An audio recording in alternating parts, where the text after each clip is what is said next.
ग्राम संसार कार्यक्रम सुनने वाले सभी बहन भाइयों को राम राम। तो आरती बहन, आज मंगलवार, महीने का तीसरा मंगलवार, और आज का दिन हमारा प्रायोजित फोन इन कार्यक्रम है और इसके प्रायोजक हैं इंडियन पोटाश लिमिटेड। खेतों में जब पॉलीहेलाइट डाली जाएगी, आवश्यक तत्वों की कमी दूर हो जाएगी, मिट्टी की उर्वरता इससे बढ़ती जाएगी। आईपीएल की पॉलीहेलाइट, आईपीएल की पॉलीहेलाइट, फसलों की जड़ और भी गहरी होती जाएगी, मजबूती के कारण फसलें गिर नहीं पाएगी, फसलों की उत्पादकता को खूब बढ़ाएगी, किसान भाइयों के जीवन में खुशियां आएगी। आईपीएल की पॉलीहेलाइट, आईपीएल की पॉलीहेलाइट।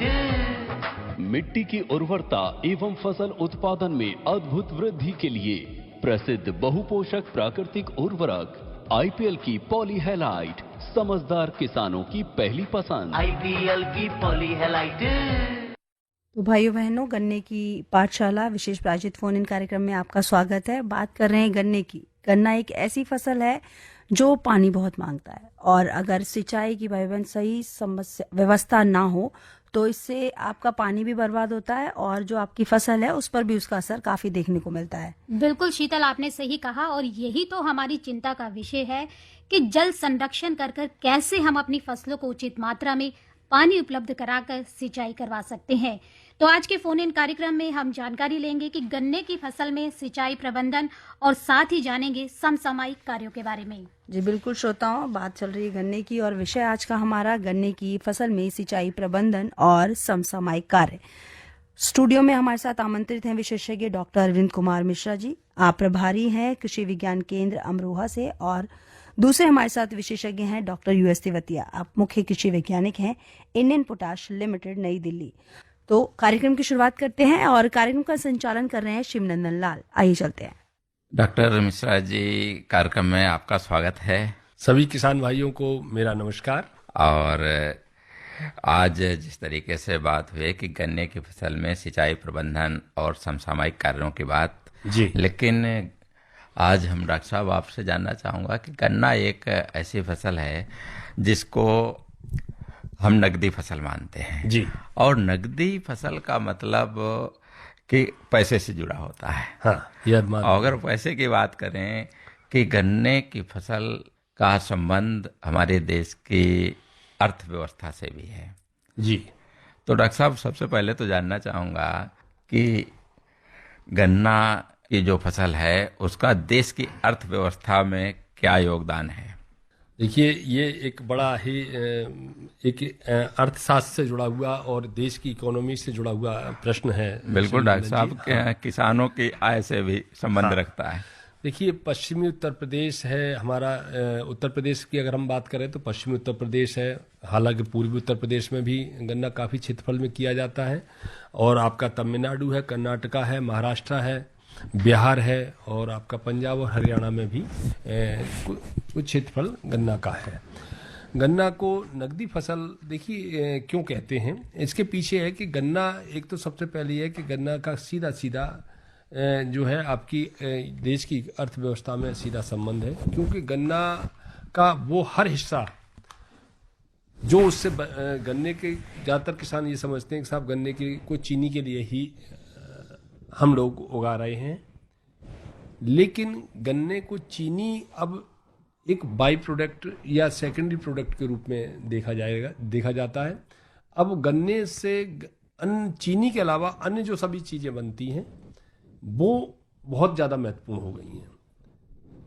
जैसे आपका चीनी तो है ही है हमारे लिए, क्योंकि ज़्यादातर हम लोग चीनी जानते हैं, लेकिन उसके अलावा भी बहुत से ऐसे उत्पाद हैं जो गन्ने से बनते हैं, जिसमें आपका मोम है, वैक्स निकलता है, एल्कोहल तो अभी सभी लोग जानते हैं। एल्कोहल से आपका सारी चीज़ें बनती है, मेडिसिन में यूज होता है, कॉस्मेटिक में यूज होता है, और साथ ही साथ में इसके एल्कोहल को आप ज़्यादा आपने देखा होगा कि उसको पेट्रोल में एथेनॉल को मिलाने की भी गवर्नमेंट ने परमिशन दे दी है, मंजूरी दी है। तो इसलिए आप देखें कि गन्ने का वो हर चीज़ जो गन्ने से बनती है या उसके उत्पाद से निकल के बाहर आती है, उसके बाद में कुछ दूसरी इंडस्ट्री द्वारा, कारखाने द्वारा उसको बनाया जाता है, जिसमें आपका कार्डबोर्ड या कागज़ है, गत्ता है, बहुत सी चीज़ें हैं जो उससे गन्ने से बनती हैं। तो अब हम ये कह सकते हैं कि चीनी तो हमारी एक सेकेंडरी प्रोडक्ट रह गया है। और एक और अब चीज़ बनाए कि जो सीएनजी हमारी बनती है जी। उसको बनाने में भी आपकी शुगर मिल की जो मैली है, जो मैली निकलती है, उसका लगभग 50% प्रयोग उसके लिए किया जा रहा है। और उससे जो फर्मेंटेड करके प्रोडक्ट बनता है उसको एफओएम के नाम से जानते हैं, फर्मेंटेड ऑर्गेनिक मैन्योर। वो एक आपकी जो जनरल आपकी मैली शुगर मैली डालते हैं किसान भाई, वो उससे कई एक गुना बेहतर है। और उसमें जो हीट की समस्या आती थी कि साहब हम अगर मैली डाल देते हैं तो वो हम उस जमीन को गर्मी पैदा करती है, लेकिन जो एफओएम है वो बहुत ही अच्छी क्वालिटी की खाद बनती है और उसमें वो सभी तत्व पाए जाते हैं जो एक शुगर मिल की मैली में है या एक गोबर के उसमें, क्योंकि उसमें शुगर मिल की मैली भी हो जाती है और गोबर भी हो जाता है, इसलिए मतलब एक अच्छा प्रोडक्ट बनता है। तो ये फायदा है इससे। जी डॉक्टर साहब, किसान भाइयों, आप सुन रहे हैं इंडियन पोटाश लिमिटेड द्वारा प्रायोजित कार्यक्रम गन्ने की पाठशाला, और आज का हमारा विषय है गन्ने की फसल में सिंचाई प्रबंधन और समसामयिक कार्य। विशेषज्ञ हैं डॉक्टर अरविंद कुमार मिश्रा, जो कि प्रभारी हैं कृषि विज्ञान केंद्र अमरोहा में, और डॉक्टर यूएस तेवतिया, जो कि मुख्य कृषि वैज्ञानिक हैं इंडियन पोटाश लिमिटेड में।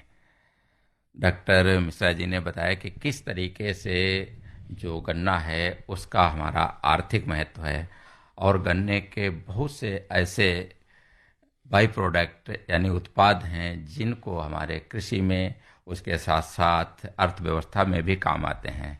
इस पर हम डॉक्टर तेवतिया जी की भी राय जानना चाहूँगा कि गन्ने के कौन कौन से ऐसे उत्पाद हैं जिनको देश की अर्थव्यवस्था में कार्य में लिया जाता है, महत्वपूर्ण है। बहुत बहुत धन्यवाद शिवनंदन जी। जी सर।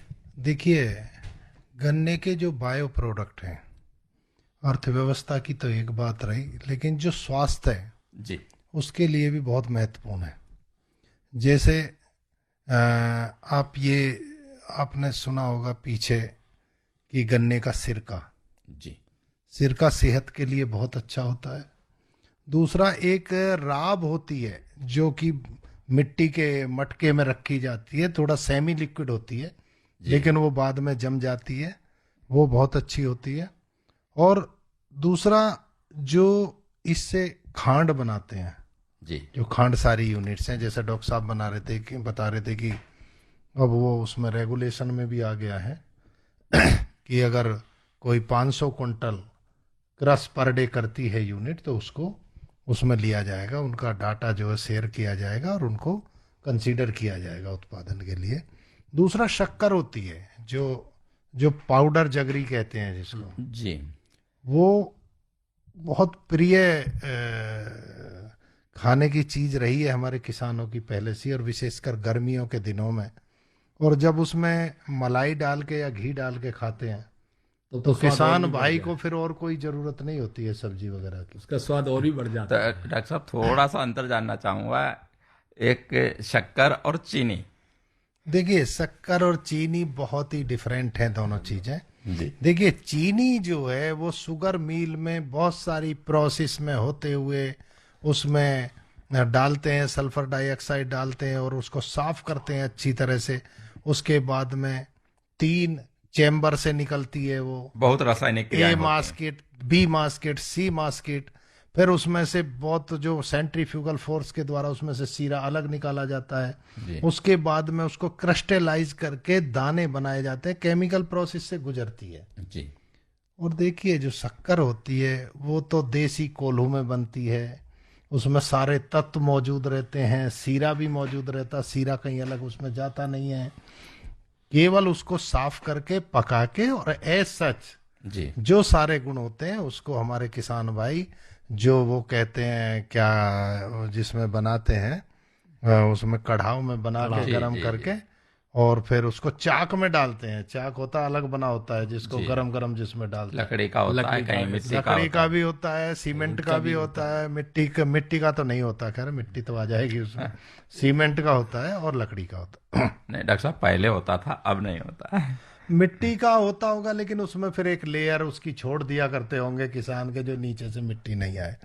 वो बहुत ही अच्छा। और जाड़ों के दिनों में तो गरम गरम गुड़ जब कोलों में बैठ के खाया करते उसकी थे, क्या सुगंध आती है। क्या उसका पाचन क्रिया में बहुत जबरदस्त रोल होता। आज भी ये कहते हैं खाना खाने के बाद में थोड़ा सा गुड़ अगर मिल जाए तो पाचन क्रिया बहुत बढ़ जाती है तो जी डॉक्टर साहब, गन्ने के जो प्रोडक्ट हैं उनके स्वास्थ्य के बारे में जानकारी आपसे और भी लेंगे। और प्रोडक्ट देखिए। अच्छा, एक किसान का फोन ले लेते हैं बीच में। हेलो। हेलो सर, नमस्कार। नमस्कार जी, थोड़ा अपना रेडियो सेट दूर कर लो। जी सर, मैंने हाँ, क्या नाम है आपका? सर मैं सुमित शर्मा, जिला संभल से बात कर रहा हूँ। जी सुमित जी, क्या सवाल है आपका? तो वाली है सर, जैसे कि गन्ने की बात चल रही है सर, जैसे जी तो सर भाई, आपकी बैक कॉल आ रही है, आप रेडियो सेट को बंद कर दो। जी सर, गन्ना लगाना चाहते हैं हम जैसे। जी तो सर मतलब ये सर पौध कहाँ से, नर्सरी कहाँ से लेनी पड़ेगी, ये बताएं। अरे सवाल और तो सर। जी सर जैसे कि सर ये मतलब आपसे पशुओं के बारे में कब रखेंगे कार्यक्रम? आपकी आवाज कट रही है थोड़ा सा। सर पशुओं के बारे में कब रखेंगे कार्यक्रम? हाँ ठीक है, पशुओं के बारे में अभी आपने शनिवार को कार्यक्रम नहीं सुना, 2:30 बजे FM गोल्ड पे आपका पशुओं के कार्यक्रम पूरा प्रसारित हुआ था। सर वो सर FM गोल्ड पे हमारे यहाँ से बोलता नहीं है रेडियो। नहीं, आप हमारा जो ऐप है उस पे सुन सकते हैं मोबाइल पे। फोन इन हाँ, फोन इन कार्यक्रम ही था। जी अच्छा। ठीक। तो डॉक्टर साहब, हम तेवतिया जी बात कर रहे थे गन्ने के जो उत्पाद हैं उनके स्वास्थ्य लाभ की, लेकिन गन्ने के और भी बहुत से उत्पाद होते हैं जो मृदा स्वास्थ्य के लिए भी लाभकारी होते हैं। देखिए, अभी तो मैंने एक तो छोड़ दिया इम्पोर्टेंट। नहीं, बताओ ना सर। वो जो गन्ने में कुछ जरूरत ही नहीं, रस जो चूसते हैं गन्ने में जी उसका वो तो बाय प्रोडक्ट क्या करोगे, फर्स्ट प्रोडक्ट है वो तो जो जूस होता है वो तो बेसिक है। बेसिक है। और उससे क्या है, दांतों की भी एक्सरसाइज होती है। और कोई इतनी ज्यादा कोई भी ऐसी नहीं है जो दांतों की एक्सरसाइज करती हो। गन्ना सबसे ज्यादा दांतों और मसूड़ों की एक्सरसाइज करता है।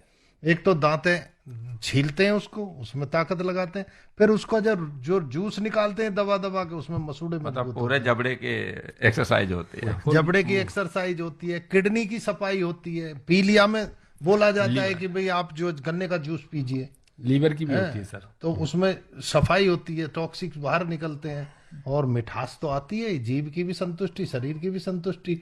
लेकिन मेहनत करनी पड़ेगी। आजकल जो जमाना चल रहा है कि अगर बैठे बैठे जूस पीते रहेंगे तो शुगर भी बढ़ सकती है। तो देखिए, इसके बायो प्रोडक्ट बहुत है। अब आप जो आना चाह रहे हैं जिस बात पे मैं समझ गया कि उसमें देखिए, अभी डॉक्टर साहब ने बताई कि जो press mud based fermented organic manure है वो बहुत ही लाभदायक है। और उन्होंने ये भी बताया कि वो जैसे उसमें गर्मी होती है, उसमें गर्मी नहीं होती है FM में। उसका कारण है 30 से 35 या 45 दिन तक भी कहीं कहीं वो एनएरोबिक डाइजेस्टर में डाइजेस्ट होती है, पकती है। उसमें सारे जो वैक्स वगैरह होते हैं, जो कि वैक्स बहुत नुकसानदायक भी होता है उसके लिए ना, मिट्टी के लिए। उसमें वैक्स को भी वो फर्मेंट कर देते हैं, वो 30 दिन में जो टूट जाता है वो।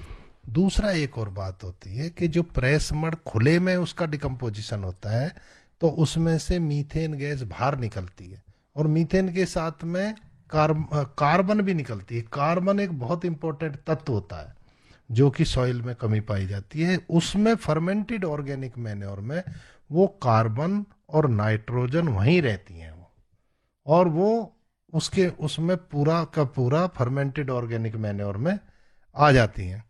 तो वो बहुत बढ़िया खाद है। और मैं आपको बताऊं कि सबसे बड़ा प्लांट CBG कहते हैं इसको, कंप्रेस्ड बायोगैस, जिसका बायो प्रोडक्ट है ये फर्मेंटेड ऑर्गेनिक मैन्योर। तो इसमें अगर खेतों में डाला जाएगा ये, तो वो उससे जो है बहुत ही बढ़िया खेत का उपज जो है बढ़ेगी, और किसान भाई उससे खुश होते हैं बिल्कुल। और उसमें लिक्विड में भी होता है और वो सॉलिड में भी। जी डॉक्टर साहब, एक किसान भाई का फोन लेते हैं। हेलो। हेलो, नमस्कार जी। नमस्कार जी। इंद्रवीर इंद्रवीर केवटिया, राव नथुगढ़ी डिस्ट्रिक्ट बुलंदशहर से बोल रहा हूँ सर जी। जी हाँ जी, त्रिवेतिया इंद्रवीर जी, कैसे हैं? क्या हाल है? हेलो। प्रश्न पूछें आप। हाँ जी, प्रश्न ये है कि गन्ने में जो सिंचाई का प्रबंधन है, जी एक तो है डोली बना के जी क्यारी वाइज, जी और एक है खेत में एक मुहाला छोड़ दिया। जी इसमें पाती फैली हुई है खेत में, उसमें कौन सा तरीका अच्छा है? और समसाइन कार्य में अगर कोई ऐसी दवाई हो जिससे मोथा मर जाए, क्योंकि मोथा है जो अब नई ईख बोई है उसमें। जी ये दो प्रश्न हैं, और उसमें सिंचाई की क्या व्यवस्था करी जाए?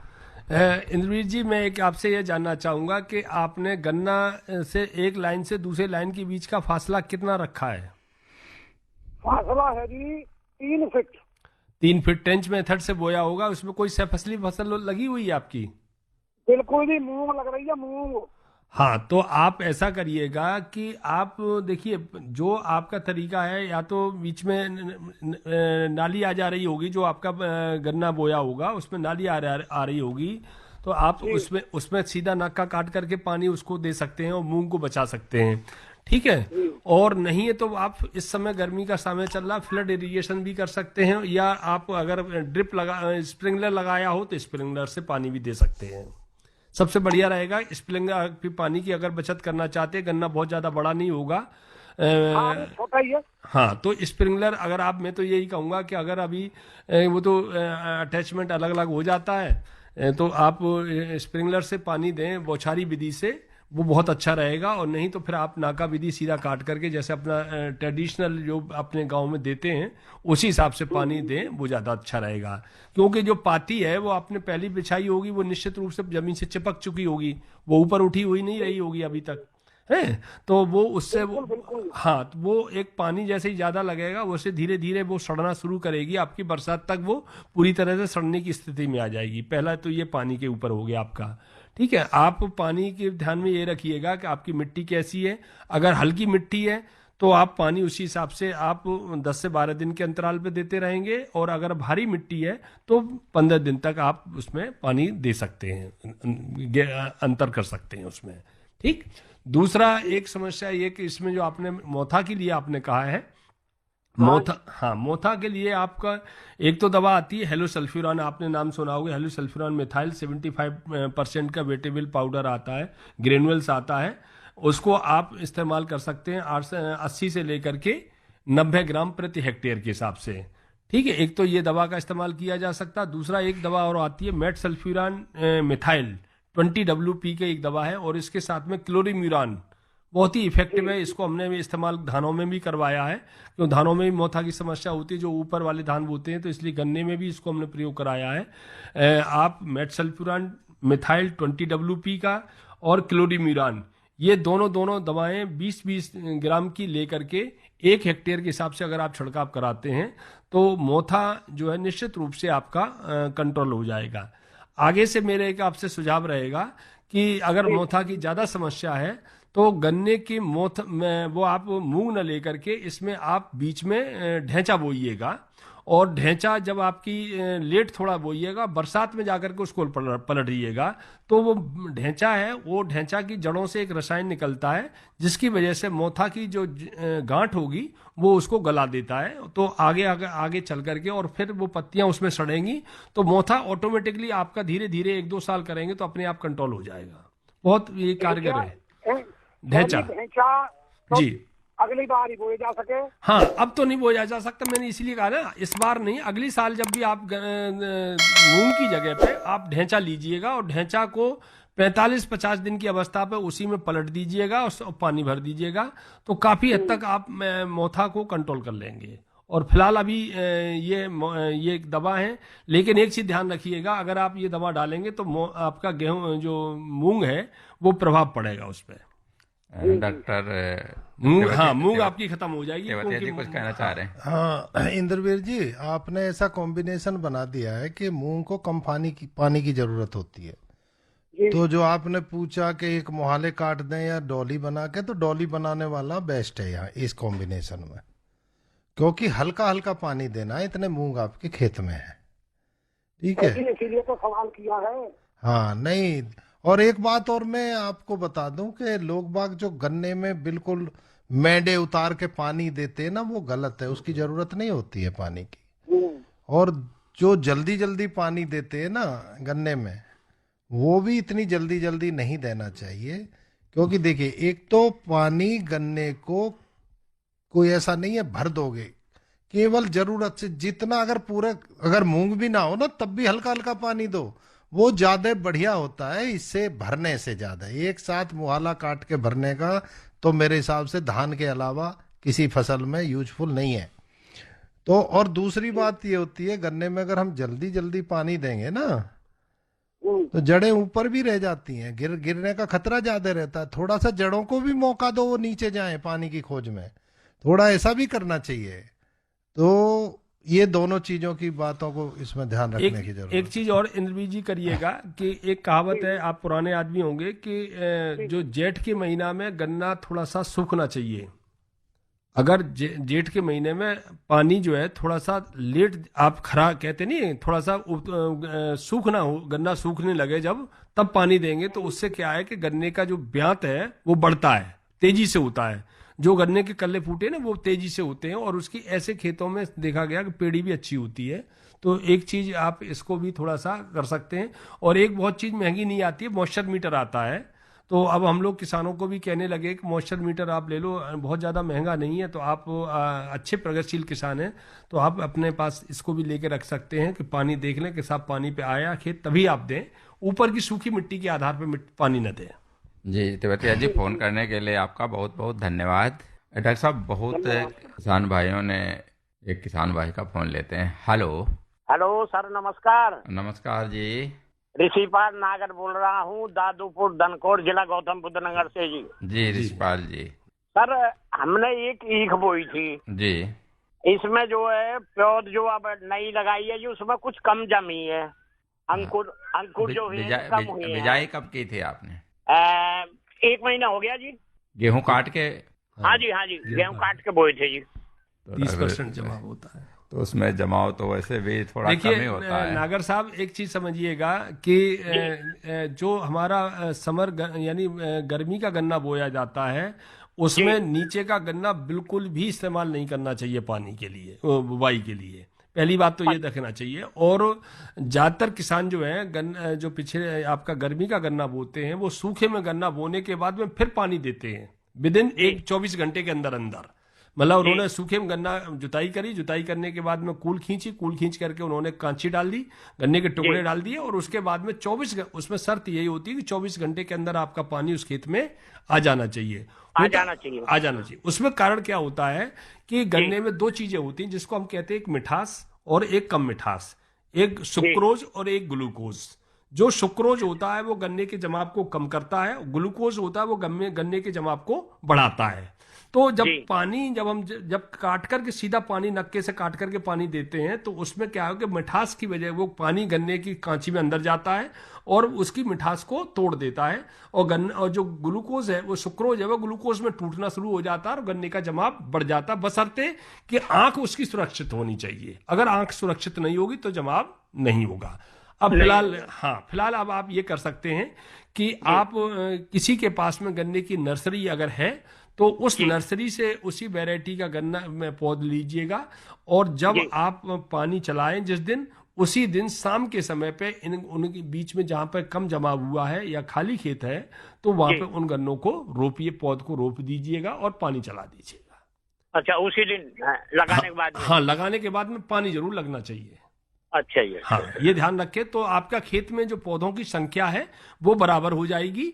और कोशिश करिएगा कि गर्मी की जुताई, हम बुवाई गन्ने की कम करें। बहुत अच्छा हाँ जी। कम करें।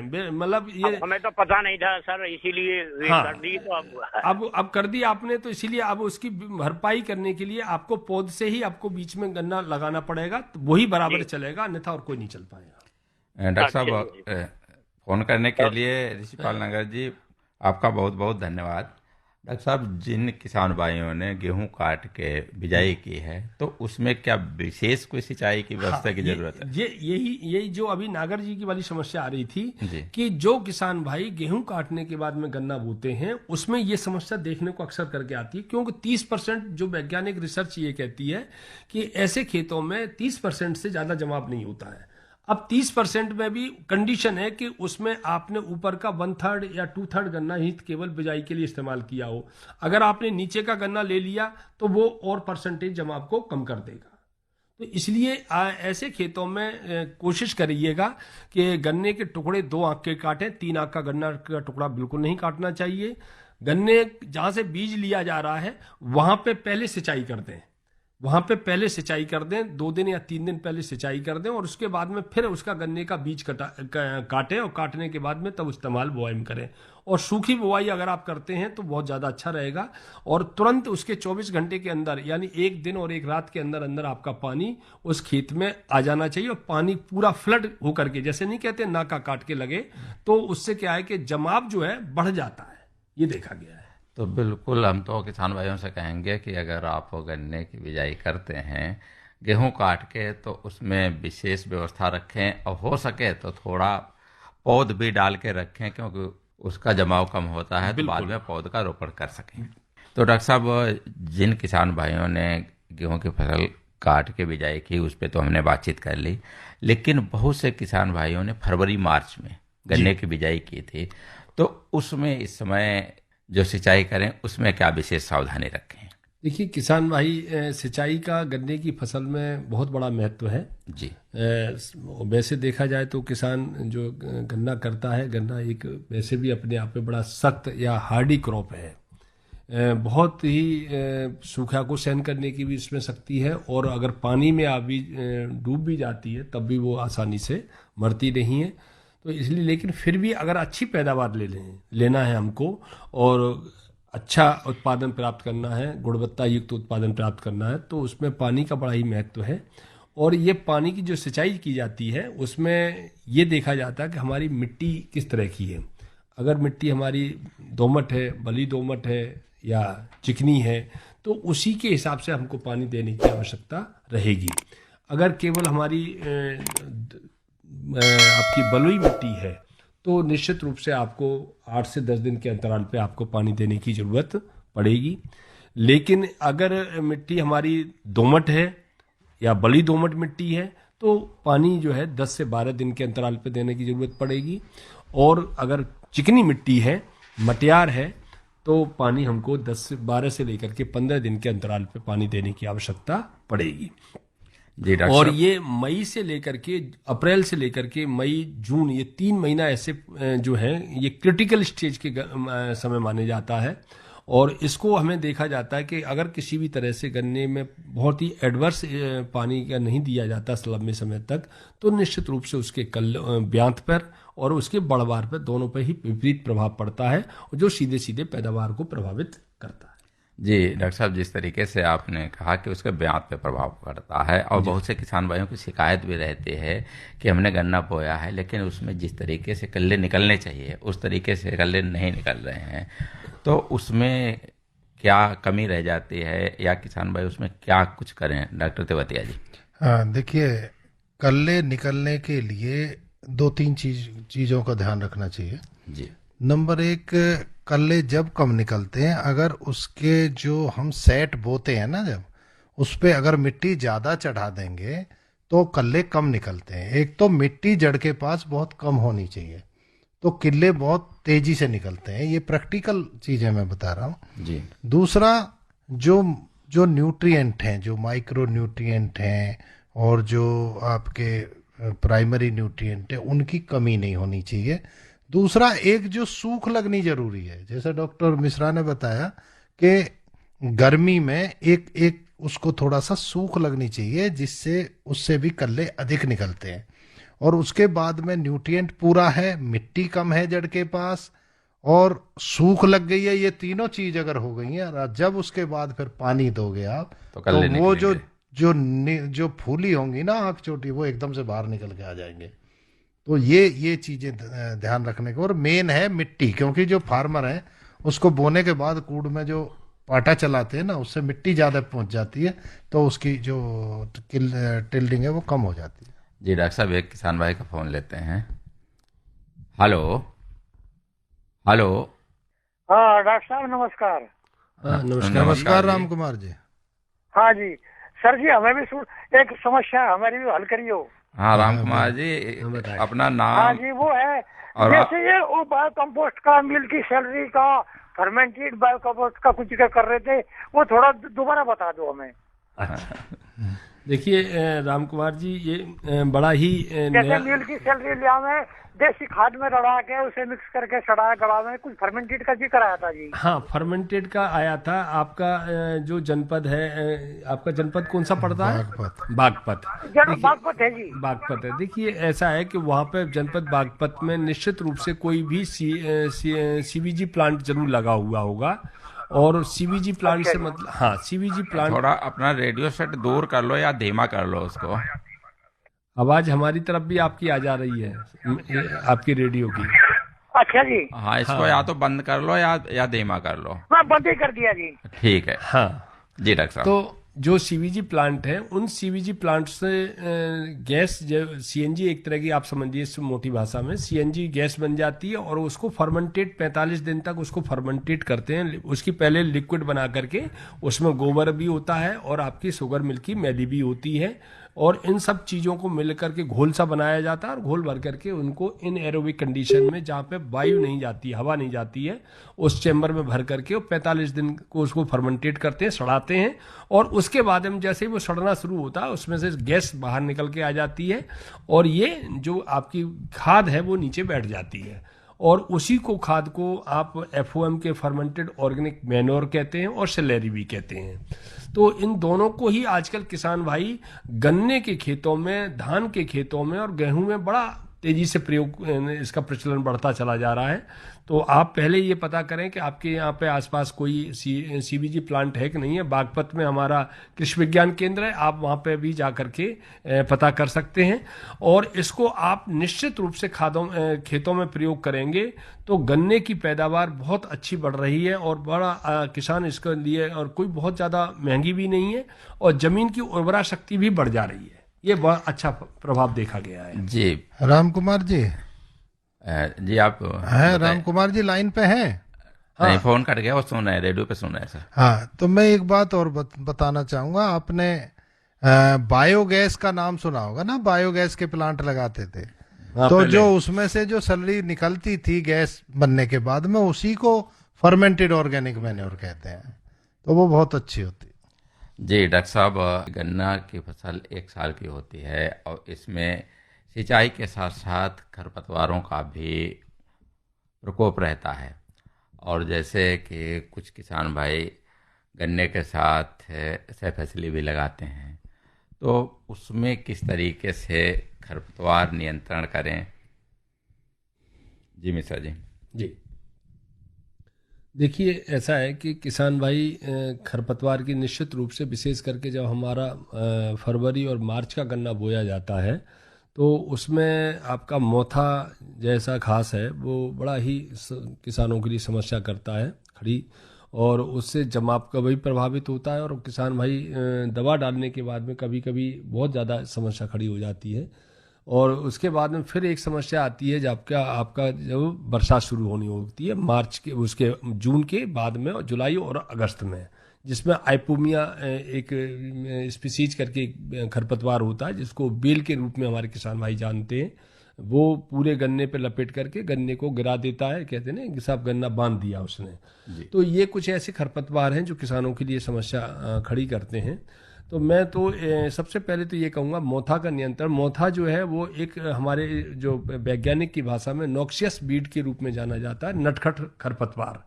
तो इसके लिए देखिए रासायनिक के साथ साथ में हमको जैविक इसका नियंत्रण भी करना चाहिए। जैसा कि मैंने अभी पहले भी एक पूर्व बात कही थी कि मेथा के लिए या तो आप लगातार उसकी गहरी जुताई गर्मियों में करें और उसके बाद में नॉन सेलेक्टिव हर्बिसाइड का इस्तेमाल करें, पैराक्वेट वगैरह है, ग्लाइफोसेट है, इनका इस्तेमाल करेंगे तो उसको ख़त्म कर पाएंगे। और अगर ऐसा इनके साथ साथ में फिर आप उसमें खेत में ढैंचा बोएं और ढैंचा को उसमें गड़ा 45-50 दिन के बाद में पलट करके सड़ाएं, तो इस प्रक्रिया को करते हैं तो किसी हद तक मोथा को ख़त्म कर सकते, क्योंकि मोथा जो है वो उसके सेजेस में आता है, जो उसकी गांठ है जिसको किसान भाई गांठ कहते हैं। जब तक गांठ आपकी नहीं खत्म होगी तब तक मोथा हम खत्म नहीं कर सकते। और मोथा की जो गांठ है वो आपकी 1 फीट पे भी हो सकती है, 1.5 फीट पे भी गहराई में हो सकती है। तो इसलिए इसका प्रयोग करने के लिए एक सिलेक्टिव हर्बिसाइड में लेते हैं जिसको चयनित खरपतवारनाशी में कहे जाते हैं, हेलोसल्फ्यूरान मिथाइल। ये आपका 75% का घुलनशील दानेदार में आता है। इसकी 80 से लेकर के 90 ग्राम मात्रा को आप 250 से 300 लीटर पानी में घोल बना करके आप छिड़काव करेंगे तो इससे निश्चित रूप से आपका जो मोथा है, साइप्रस है जो रोटेंडस जिसको कहते हैं मोथा, उसको नियंत्रित किया जा सकता है। और दूसरा आपका एक और खरपतवारनाशी है, मेट सल्फ्यूरान आता है, मेट सल्फ्यूरान मिथाइल, ये 20 WP का है।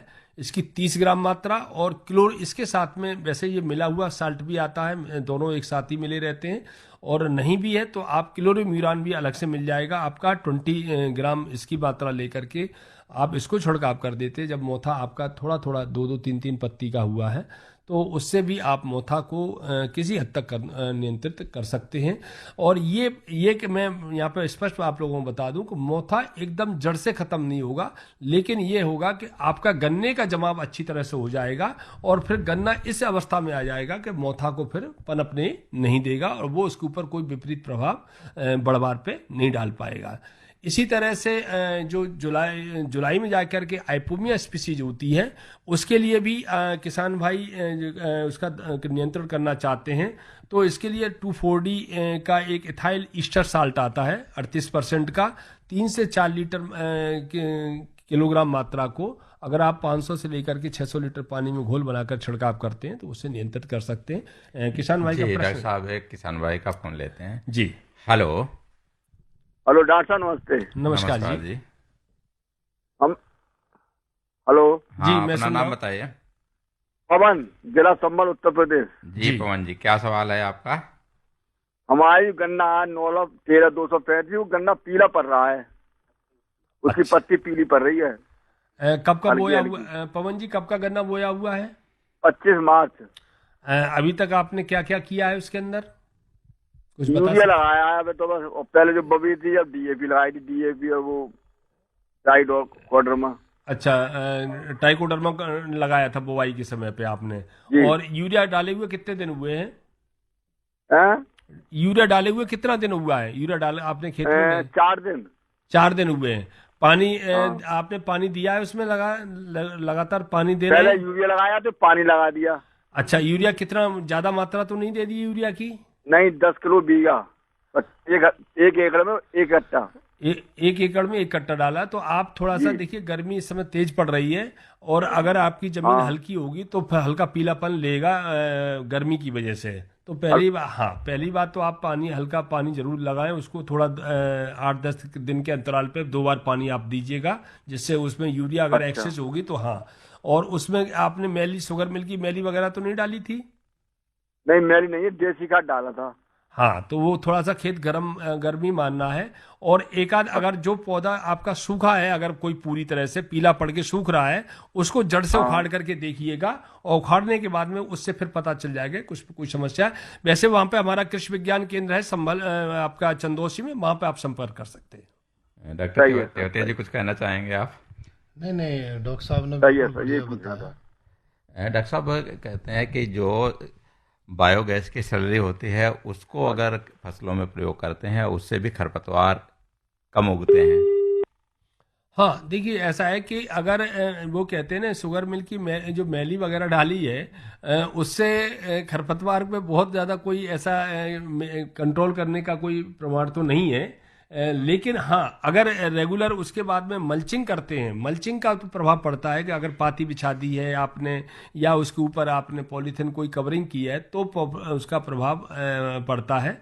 और ये जरूर है कि हाँ, ये स्लरी जो है वो फायदा करती है।